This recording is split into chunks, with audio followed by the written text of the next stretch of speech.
Good afternoon. We're going to get this third presentation by Eric Hinrichs started. Thank you for coming, especially if you've been now to all three talks. Greatly appreciate that. Eric Hinrichs is the president of the Danish Club of St. Louis and a strategic intelligence analyst with the American Military University. He's a member of the Swedish Council of St. Louis, the Viking Club of St. Louis, the Norwegian Society of St. Louis, and the American Scandinavian Foundation. He is certified as a Level 3 systems engineer by the Defense Acquisition University and as a NATO electronics warfare instructor. I bet he could give an entire presentation on NATO alone. Dr. Hinrichs is the author of some 18 books on Nordic languages, European politics, and economics. His books include 500 Years of Viking Presence in America, published in 2014, and Bronze Age Norse and Vikings in the World, published in 2018. So his earlier talks today focused more on the Vikings and language acquisition. We're going to speed forward about 1,000 years for this talk, the title of which, The Changing Demographics of Scandinavia. So once again, please join me in welcoming Dr. Eric Hinrichs.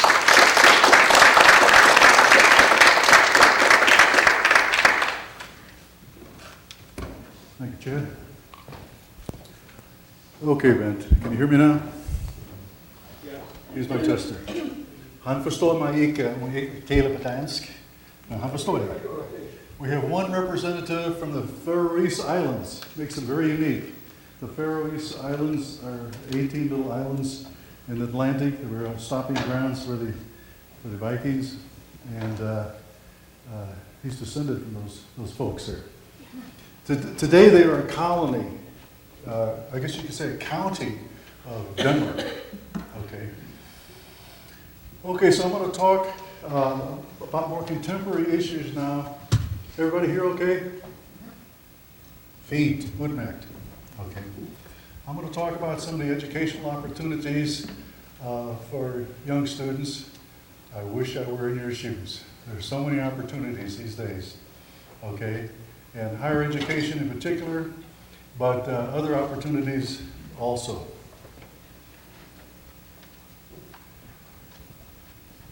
There you go. There's the mother language of the Norse. You can learn it in Iceland. They've got all kinds of programs in English. As a matter of fact, the Scandinavian countries, by the way, there are distinct countries. There's not just the country of Scandinavia. But these ones in Iceland, at the state universities, no tuition at all. Okay. Now you got to pay for your living expenses, student loans. The tendency is English instruction, because they're small countries and they're drawing students from the entire world. At one time in Denmark, it's still being discussed of making all instruction in Denmark in English, all university instruction. They're very good at English, their own students. And this allows them to reach a larger population of foreign students. It hasn't happened yet, but it is being discussed. As you can see, there's a lot of different programs, international education, masters, all kinds of stuff in the natural sciences, tourism. I'll let you take a minute and reflect upon that. My interest would be engineering and languages. Okay, I've never been able to reconcile both of them into one program, so I didn't do it. I did all my research in any language I thought was appropriate, and when I enrolled at Washington University, they said, you can't take 3 languages. I said, why not? Who's paying the tuition? They said, no, you're in engineering now. One language. So I transferred down to Southeast Missouri State, same thing. Okay. And then later I transferred to the University of Missouri Columbia, same thing. So I finally realized I'm going to study engineering, but I'm going to spend half the time studying languages because that's my first love. You can do both. it doesn't make you very competitive with the best students in your field. But you can see there's all kinds of opportunities, and the tendency is to make these English language programs, okay? Quite a few.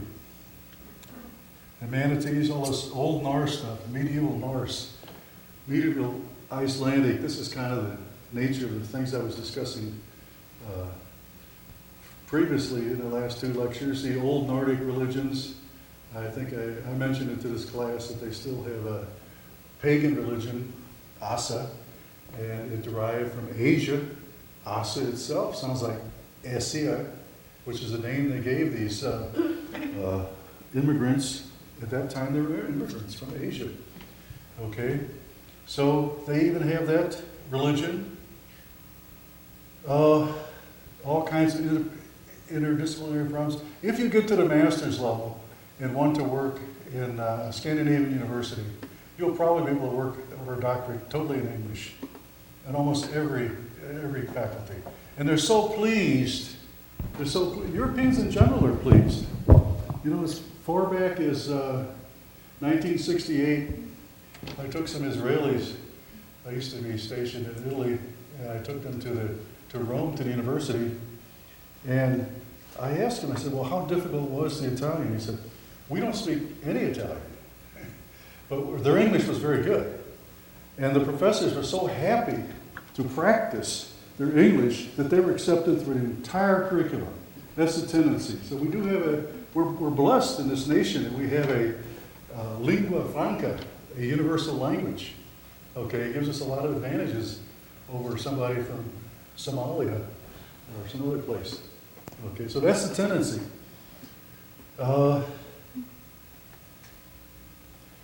Although I can still remember the Italian, so I used to teach, as Chad said, electronic warfare, and they don't pronounce the H when it's in front of a vowel, and they add it when it's not there. If it's in front of a vowel here. So high altitude would be I-heltitude. Okay, they reverse that H sound.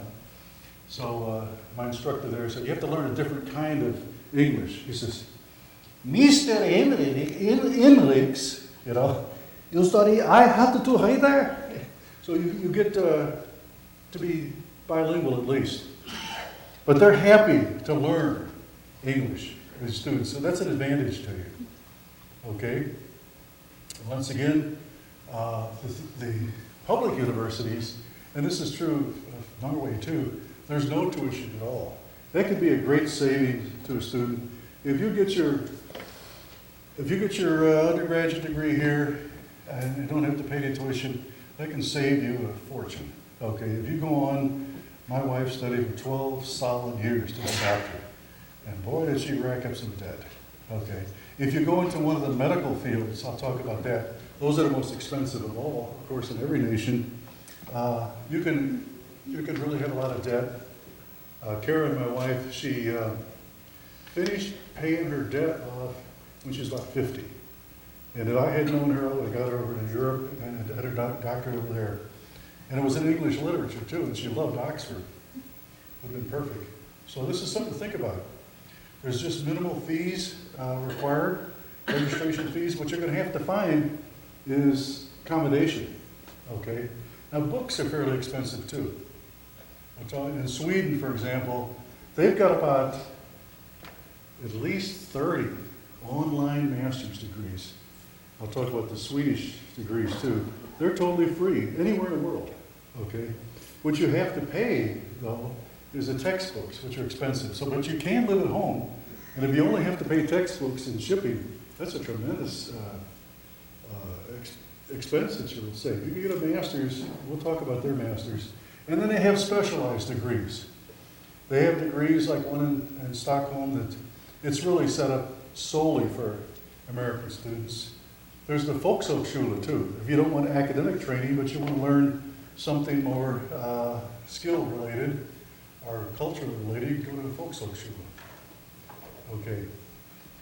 Norwegian, a bunch of programs there, all taught in English. Wide range of subject matter. Okay.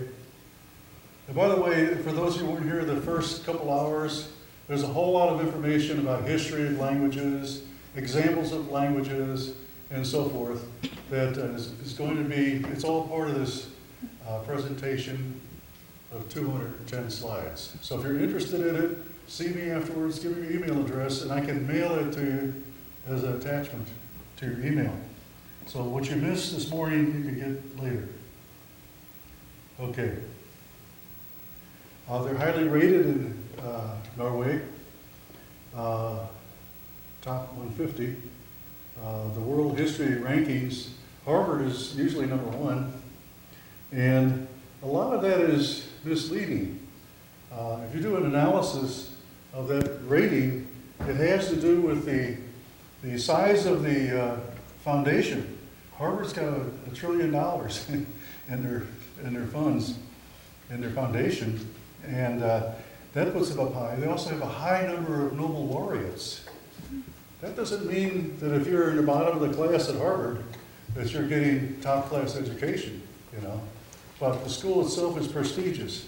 My personal conviction is, and I've been going to the university or teaching for over 45 years, slow learner, you know, some of us are like that. But my personal conviction is a small college like this is far more valuable, you know. When I went to the University of Missouri, the most difficult course we engineers take is in differential equations, okay? It's the highest level math course for engineering. And I was in an auditorium with 350 students in 1965. I never had the opportunity to ask one question or get one answer. But in a small school, it's more interactive, people care more, and some encouraging you to ask questions too, okay?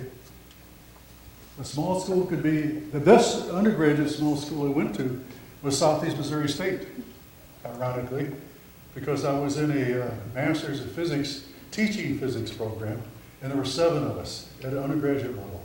That was like a graduate course because of the interaction with the professor. And you should look at that if you're the kind of person that wants the Socratic method, the interaction with your professors, because that's a great learning experience. Okay, Norwegian is just loaded with programs. Norway has got, these are the different cities: Ålesund, Trondheim, Gjøvik. Okay, those are the number of years it takes to complete, and these are for applicants with a bachelor's degree. You could go to a Norwegian university with a high school diploma. Okay, start out just like you do here in the United States. This is just a sample. Okay, and personally I would prefer one of these smaller communities, Gjøvik, Trondheim. I've got one for you later, I'm going to show you too. Svalbard. Does anybody know what Svalbard is? Raise your hands all together. It's 800 miles from the North Pole. Okay, it's closer than Tula, Greenland. I'll show you a picture. They actually have a university extension there. And the students that go in there, unanimously, they say, it's really a cool degree, okay? That's the only laugh I got. Okay, I would go to a place like that. I'm a little bit different. But I'll show you some reasons not to go to Svalbard, too. Okay, later. Okay, Finland. Finland has very high educational attainment now. They're number 1 in Europe. Not number 1 in the world, but at least in Europe. They have the highest educational attainments now. And they do have some programs in English. They tend to be a little more expensive. Their reputation, I think they maintain high standards. Sweden is slipping. Denmark is slipping, okay? But within those countries, you can find quality programs too. And all this material, by the way, go to the most current websites and do some interaction because it's constantly changing. Okay, they're constantly changing requirements and programs. But I think it's wonderful opportunities. There's some representative costs. These are some of the smaller Finnish schools. Finland has 2 languages. I think this one's probably the Same University. I think that's their word for sama. or Lapland. Okay, so they have, Laplanders have their own college in Finland. Karelia, that's the one that borders on the former Soviet Union after World War II. The Russians grabbed it. Helsinki, interesting place. But anyway, one thing you will find, all American students, you will find students that are just about your level or better in English. Okay, they have very rigorous English programs. You know, I have a cousin in Sweden, and he was not an academic type, but he just went through 10 years of English and was pretty rigorous. This is back in the 70s. I went fishing with this guy, week after week on these beautiful Swedish lakes, you know. All he ever spoke to me was Swedish. And then one day, spontaneously, he breaks into English and it was flawless. I couldn't believe it. He was so well trained. He was a meat cutter, okay? But he had learned 10 solid years of English and did quite well in it. Okay, and once again, PhD. If you're working on your PhD or selected for postgraduate work, English is all you'll need. And that's really a blessing. If you go to Finland, here's a couple of examples. English is, Swedish is like English. Svensk is some engelsk. Okay, the Norwegian and the Swedish look just alike. Because that's what we were talking about the last lesson. The bokmål is the literary language, the most prominent one. And there's two languages in Norway, and it's almost identical with Norwegian, so it's the same. But then you learn Finnish, and of course they speak rapidly, and it's so different. Somebody brought it up the last hour. It's really Urdic. It's Mongolian derived. The same Turkish, Mongolian, and they went up to Finland. So it's quite different. And as a matter of fact, if you go to Estonia and Lithuania, same thing. They're highly influenced by Urdic. Okay? Now, I don't talk about those other nations, but there are opportunities too. The Baltic States, Lithuania, Estonia. Okay. The Danes have good universities. The Danes tend to charge high fees for non-EU students, okay? Non-EU, non-European Union, okay? You can, as I said, there are many attempts to do all the Danish university instruction in English in order to increase their student bodies and so forth, as well as in Sweden. There are programs also in German, that's their neighbor, and basically the philosophy is, if you give a master's degree and it's paid for, and your student is on student-free loans or salary in Denmark, if you're a Dane, you get about $900 on top of for living expenses. It's an expensive country, but you can make it with no tuition and $900 toward your apartment. You can do pretty well. Okay, so that is a benefit to students. There's a tendency, though, at some of the specialized programs, the most popular program in the world is the MBA, Master of Business Administration, because it gives you such flexibility in so many countries, so many businesses. And those are amongst the most expensive. Medical programs, doctor's degrees, medical doctor's degrees, tend to be the most expensive in every country. Copenhagen has got a fine university, but now there's a geography program, okay? That's not terribly expensive, okay? This is one. This is a new one. It's actually in English now. University of Southern Denmark.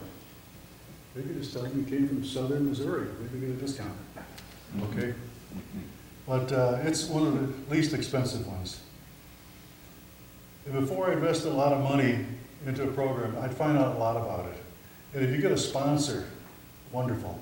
If you have a relative living there, and by the way, you folks that are doing your genealogy, if you find even a distant relative, they're so happy to have contact with you. That's been my universal reaction to people going over there. Distant relatives, third cousins and everything, and they roll out the carpet for you. If you know about that, take advantage and go live with them. They'll benefit too. Sweden has more than the 16 programs I'm talking about over here, okay? They have, like I said, they've got at least 30 master's degrees that are online, no tuition, and get to buy the books. The books tend to be expensive, but for somebody who wants to stay at home or has a job in the United States or wants to try it out, the level of course. They're not on a semester basis, but they're on a point basis. So you accumulate points toward a degree. It might be 110 or 120, depending on the courses you take. Okay, but it's a good way to decide if this is the level of instruction. I can tell you that one of my masters is from University of Oklahoma. I shouldn't say that too loud around here. But I started out with University of Missouri. I had this idea as an undergraduate that I was going to, I found out that you could get a degree in the Big Ten or Big Eight at that time. You could get, after you got your first degree, you could study 30 more hours in the next Big Eight school and get another bachelor's. So I thought it would really be cute to get one from Oklahoma, one from University of Missouri, one from Nebraska, and one from Kansas. You know, to show how open-minded I was. During football season, you get in trouble. Okay. But there are these opportunities that are, I would test, if you have any interest whatsoever, to test the level of instruction. And I can tell you it's rigorous. On the other hand, you can do an online master's at Harvard, which is very expensive, and it's not very rigorous. At least one of them. I taught economics, and the online degree at Harvard in economics, very expensive, but it was about the same level as East Central College, which I also taught at. But if you got a Harvard degree, it doesn't say online, it says master's in economics. Okay, here's some more of the online stuff. This is the popular one here. International business. This is what I prepared my kid to do. Okay. Karolinska Institute is very famous, very prestigious, and very expensive. By their standards, $20,000 a year. Lund is international business. I trained my kid. I taught my children. See, they have an advantage. They had an advantage. We lived in Germany. I taught them Swedish first when they were 1 year of age. As a matter of fact, even when they first started making noises, you know. And it's so easy for a child to learn when they're young. Okay, and then I did some rigorous instruction between the ages of 5 and 10, and they were totally trilingual by the time they were 10. Now for older students, this is challenging. It can be done. Benjamin Franklin became ambassador to France and mastered French, okay, in age 76. It's a lot of work for older people, I'll tell you that right now. Then there's Stockholm. Stockholm University also has bachelor's, and they have a specialized program for English-speaking people that they had for years there. Okay. Now the specialized programs tend to be more than the standard university courses. There are some representative costs of staying. Once again, you need to do a lot of research on this, but $304 to $792. You might want to have a roommate help you share the cost. Of course, go to a small school. Stockholm is extremely expensive. Okay. And you can say the same thing for Oslo. They are my you're going to need a lot of revenue in those big cities. Go to a smaller university if you're thinking about it. Unless you're rich. How many people here are rich? That's what I thought. I certainly wasn't when I went to school. But I'll tell you what, I left with my engineering degree from the University of Missouri with $1,060 in debt. That shows you how times have changed. That was my total student loans. Of course, I washed windows in the girls' dormitory, and I worked at a bar. It took me a couple of years longer, but you know, I understand the problem with debt. My two kids one went to Washington, one went to the University of Missouri. That year, it was $55,000 total expense. Okay, and I wanted them to go to Scandinavia then. The problem is, you young people, you've got boyfriends and girlfriends, okay? And you don't believe them, and family. But think about it, it's an investment for a lifetime. Here's some more of the online programs. Take a look at them. And once again, look at the websites for each school. They're constantly changing. Lund, I love Lund University. Here's a picture of it. Very picturesque. Okay. Världen är som en bok. Den som inte reser, läser bara en sida. This is St. Augustine. Okay. 354 to 430 AD. These scholars, they knew this stuff then. One of the reasons St. Paul was so effective in spreading Christianity throughout the entire world, he did a tremendous job there. He traveled all over the place, okay? And, you know, there are people in Missouri that never leave Missouri their whole life, you know? And this is such an opportunity for learning that you should take advantage of. It's much easier to do when you're young. Okay, when you get a family and get settled down, it's not as much of an option. And scholars in the past knew it. Okay? Now this is one I'm going to do on time, Chad. Because like you say, 20 minutes. 20? Oh, wonderful, because these issues need some time.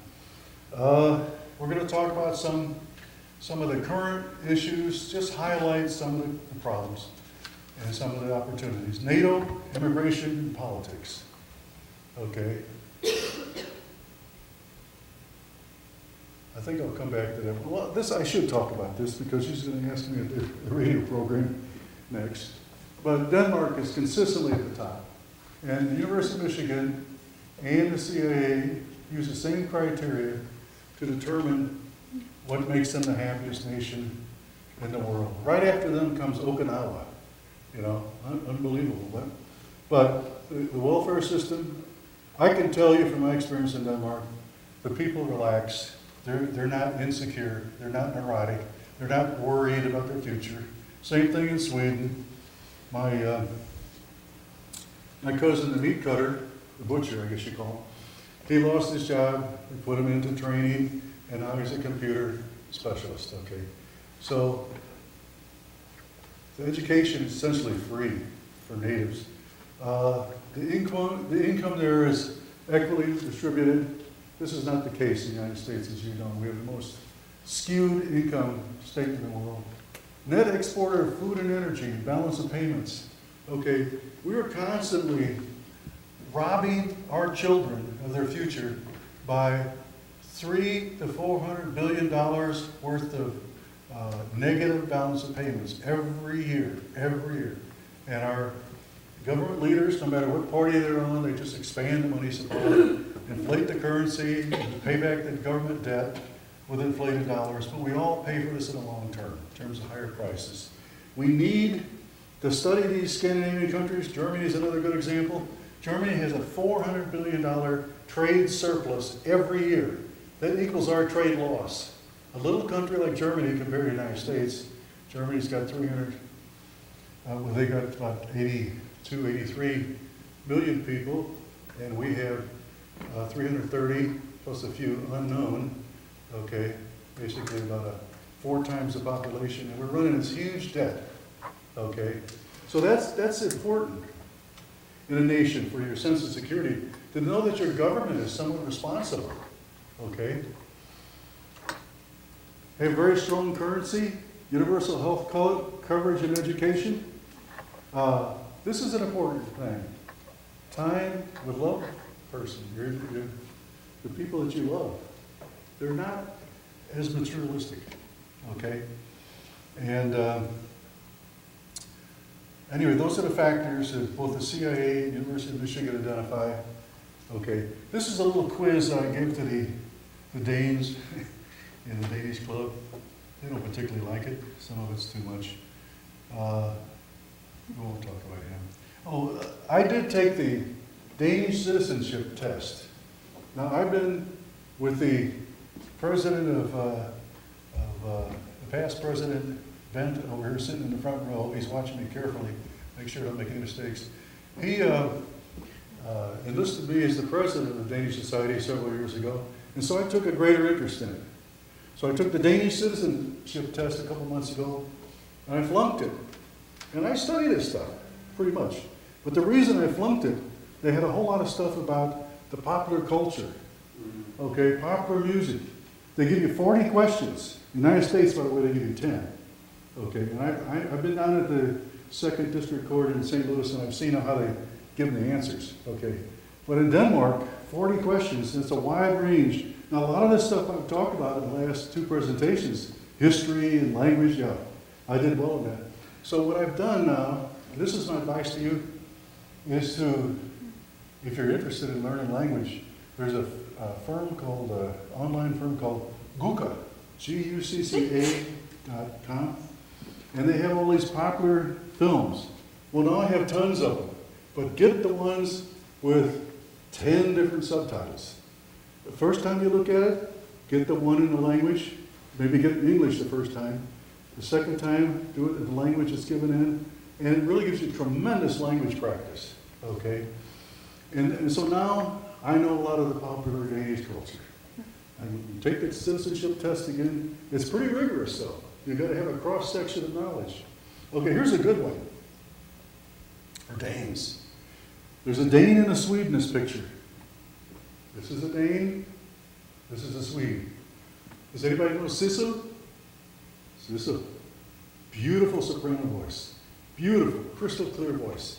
She's the most popular Norwegian singer. Okay, there's one here. This one was born in St. Louis. Very famous Dane. Okay. Any idea who it is? No, it's too long ago. This is the Danish, what would you call them? What's that? What? Louder? You're going to flunk that Danish test too. No, it's Skoda. Skoda. Yeah. He was like a anti-war singer, not really violent, but you know, a Bob Dylan type back in those days. But he was born in St. Louis, and so that's a little connection we have. Now, I invited him to the Danish club one time. He's big time. He's my age, and he makes a lot of money. And he wanted me to set him up in the Peabody Center and guaranteed $40,000. And I said, ooh, wait a minute. Anyway, that's Eddie. So we have a connection there. Okay, we talked about this earlier in the history, but I didn't highlight it. But this is all the countries that at one time, between 1016 and 1035, were under Danish rule. Okay, England, Norway, that's why the Norwegians finally got a good vocabulary. Any Norwegians here? Okay, bad joke. This chunk of Sweden was controlled Skåne. Okay, and of course they had Denmark, and they also had an island, St. Croix, in the Caribbean, which we sold back to them, or they sold to us in 1917. So anyway, they had a pretty large empire then.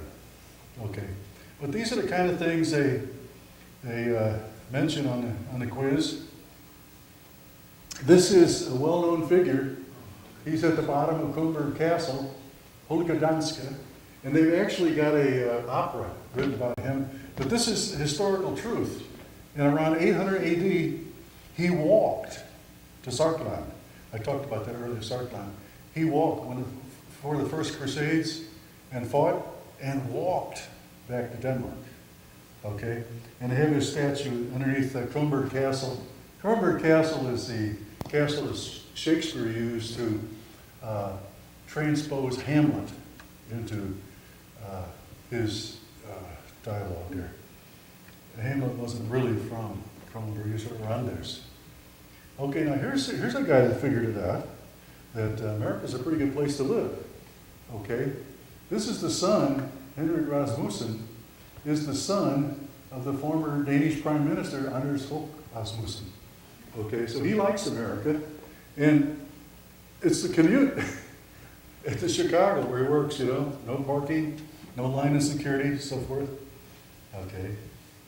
And then, as part of the quiz, we also had during the Civil War, the 15th Wisconsin Regiment was made up, all Scandinavian nations, okay? So that was a Civil War unit, all Scandinavian. So those are the kind of questions you might get.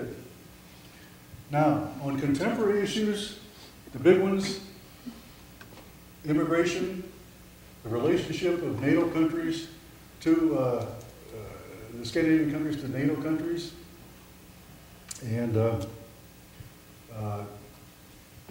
they had the election yesterday in Sweden, and they thought that the right-wing party, Sverigedemokraterna, would become dominant, like the second largest party. Now, in Denmark, the nationalist or right-wing party is the number 2 party already, okay? So there's an opposition to immigration, particularly uncontrolled immigration, and what came out of that is that they have a coalition government in Sweden, and there's 7 parties, and there's 2 blocks now. There's a right and a left of center block, and they're in deadlock. So it's going to take them weeks to sort out their government, because nobody wants to take on the Sverigedemokraterna, the new right-wing party, which got about 18% of the vote. Okay? So they're going to have a challenge up there. Now this is, you have to realize in history, the Swedes have been very generous toward refugees. During World War II, they accepted almost every single Jew from Denmark. Okay, they accepted them in Sweden. They ran them in little boats. If you ever get a chance to go to the Danish Museum in Elkhorn, Iowa, they got a little description of this. They rescued every single Jew, well, something like 93%, except extremely old people that couldn't move. So they have a very generous attitude toward refugees. And now there's resistance, okay? I don't want to go back to it here.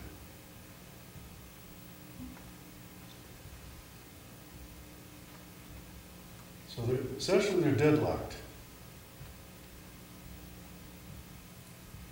They're deadlocked in Sweden. It's going to take them weeks to start their government out. Okay? I don't know how I got that far.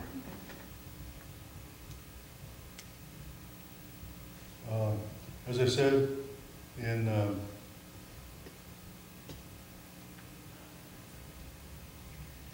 Denmark has got also a lot of opposition to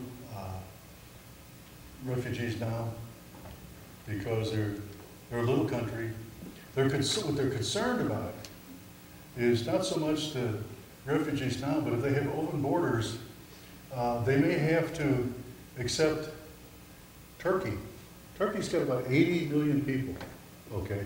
If they have open borders in Europe, and Turkey becomes a member of the European Union, they immediately become the strongest party in Denmark and Sweden. So that's a real problem, okay? When President Trump was there at recently in Norway, he was telling the Europeans, look, you got to pay more money. I've been in NATO all my life. I was a NATO officer, and we have been very generous in funding and support of NATO. We paid as much as 1/3 of the budget when I was there. When I left Germany, we paid $169 billion for 1 year of stationing the troops in Germany. That's a lot of money, you know. To give you an example, the total capital investment in America for an entire year at that time was about $400 billion. So half of the money we were spending to defend the troops, we were spending to defend Europe. So Trump went there and told them, look, you all got to spend 2%. Now Norway said, okay, we've got a plan to spend 2%. They haven't realized that plan yet. But it is hard for Americans today in our economy to realize, why should we spend so much money? Same thing, United Nations. We're the big contributors. We believe in peace and stability in the world, but it costs money. So this is an issue. Another problem is, this might have some good results for America because our Boeing company may get more orders for their strike fighter. Okay. So Boeing is getting increased orders now, okay, for our airplanes. Now, but the G7 conference, Trump more or less said that we will, well, he gave the implication he might recognize the secession of Crimea by Russia. And this comes from another book I wrote, but the thing is that Crimea was about 80% Russian speaking.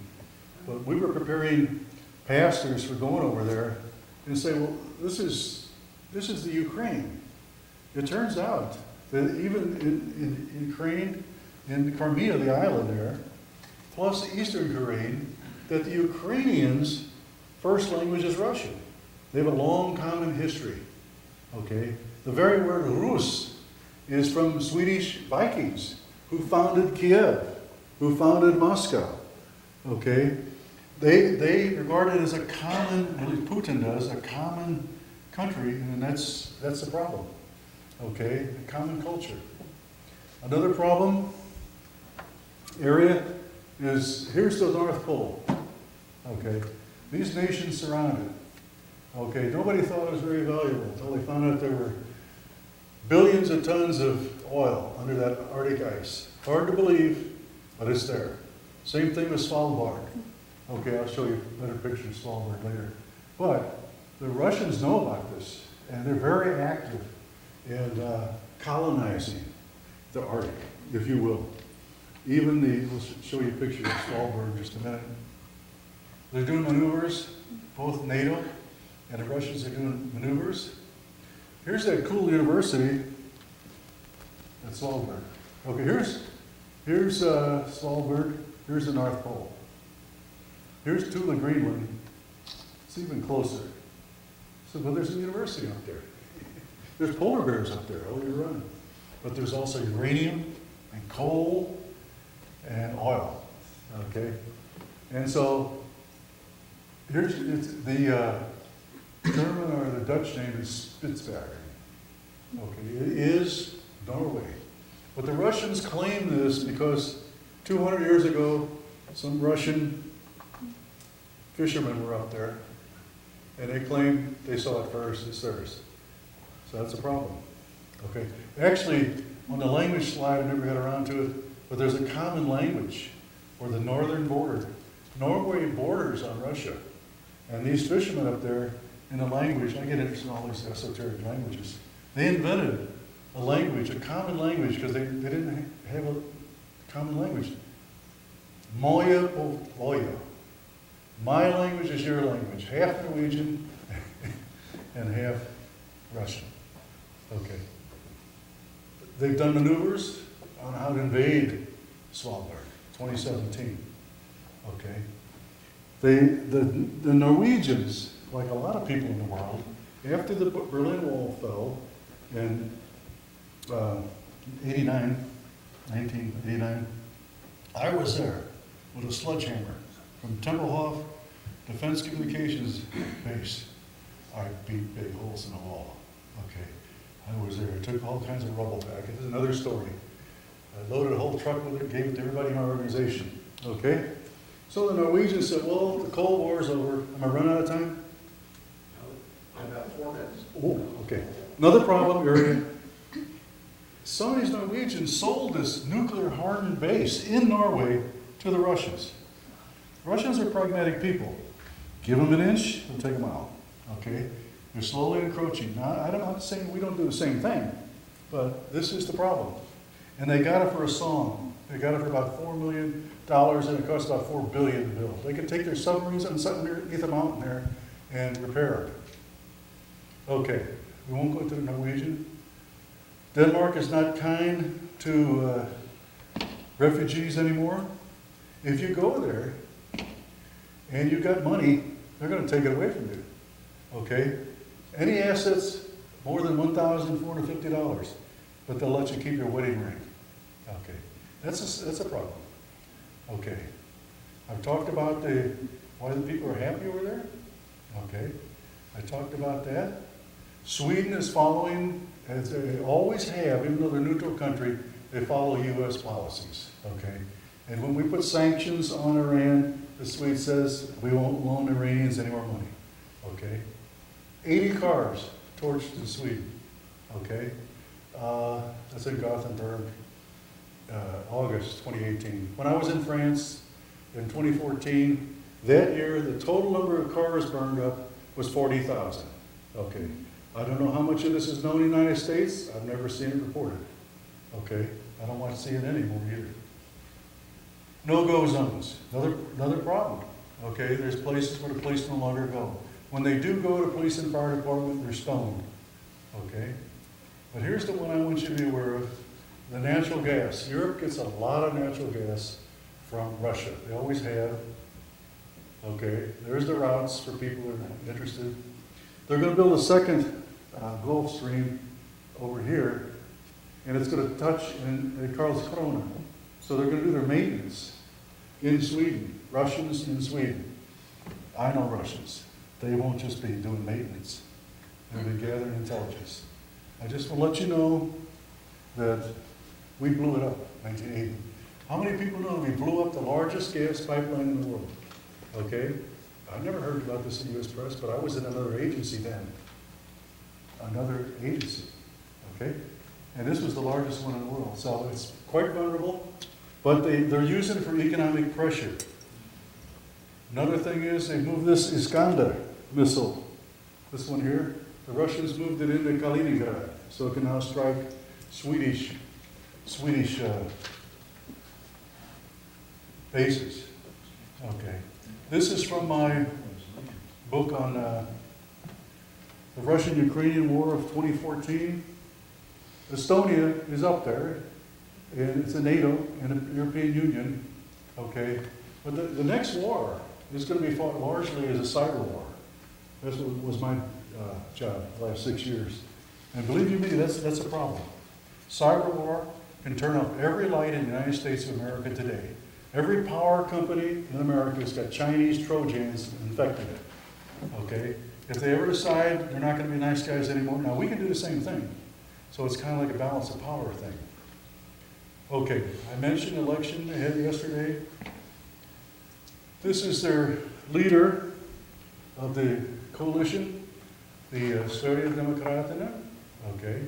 And he's rising rapidly in power, and they don't know what to do as far as forming a government. He got about 18.9%. Okay, a little bit of, okay. This is the most important one. The primary hope for a nation is education of their youth. You are here, it's your responsibility with your children and grandchildren to make sure they really get a comprehensive education, understand the world. It's a lot more challenging than it was when we were young, okay? Travel is the best means. The things I've learned most valuable are from travel, okay? I'm glad I had a job that allowed me to travel, okay? And then, this is my beloved wife at Oxford with me for 37 years. I proposed to her when I was 18. She said, "You have no education."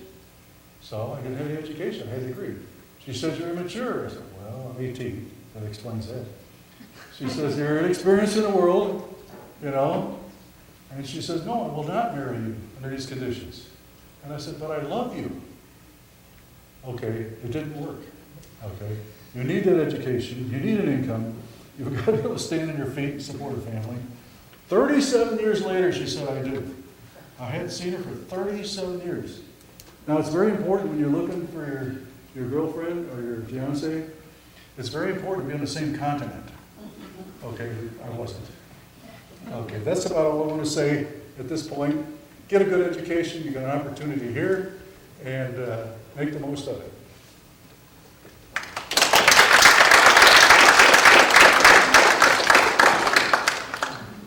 Questions, please.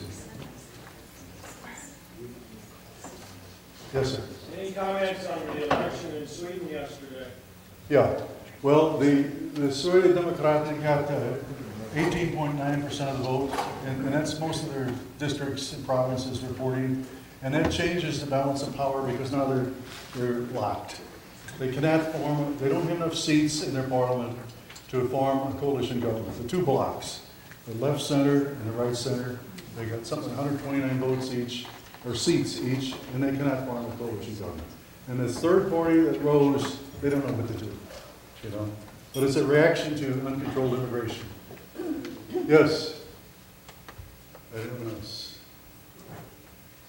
I thank you for your participation. You got a question? Yes, ma'am. Oh, I was just thinking that, are the other countries then sort of following the United States footsteps in their political situation?